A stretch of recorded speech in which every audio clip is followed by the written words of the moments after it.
এই অশান্তি ঘেরা কালো মেঘের ফাঁকে হাসবে সেই সূর্যটা, যার আলো কাবায় ফুটেছিল সোনালী যুগের মহাসভ্যতা।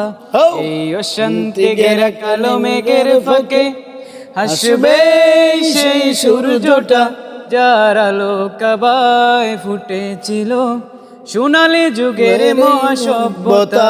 আমরা আনব সোনালী যুগের সেই লুপ্তক্ষণ, মুছে দেব জীবনের ভ্রান্তি মন গড়া অনিয়ম। কুরআনের রং দিয়ে সাজাবো জীবন, কুরআনের রং দিয়ে সাজাবো জীবন, থাকবে না আর কোনো ভিন্নতা। এই অশান্তি ঘেরা কালো মেঘের ফাঁকে হাসবে সেই সূর্যটা, যার আলো কাবায় ফুটেছিল সোনালী যুগের মহাসভ্যতা, সোনালী যুগের মহাসভ্যতা।